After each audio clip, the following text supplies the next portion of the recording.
So on this week's episode of Mr. Pick Me and the Man Hater, Got some good advice for you. No, you don't. We were having a really interesting discussion on trauma. I'll show you the clip in a second because we didn't really come up with an answer as much as pose the question.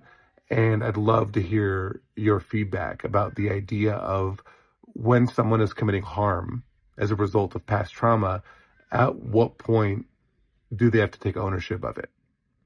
Right? At what point does it become a choice? Here's the clip. And at a certain point, and I say this as the son of a father who was a narcissistic abuser, that was like the definition of this toxically machismo, especially in Latino culture, of all the things that I had to grow up kind of being around and seeing.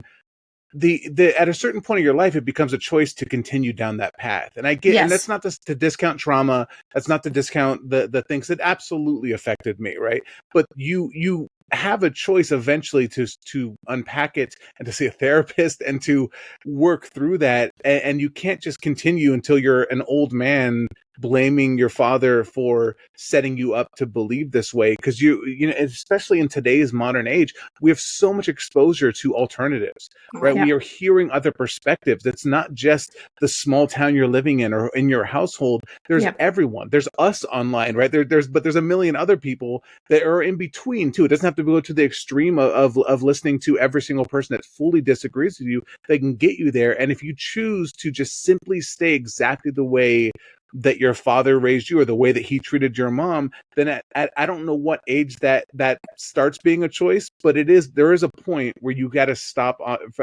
forgiving it and stop pushing the blame off of the person that's still continuing that narrative.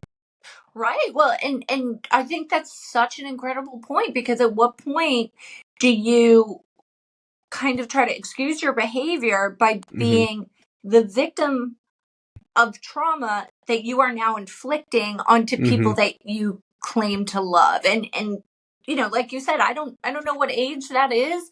I'm sure that would be different for different people. But you know, I think that's so important, and that's where you really see men that are willing to do the work be great partners. And men that, you know, they don't want to do the work.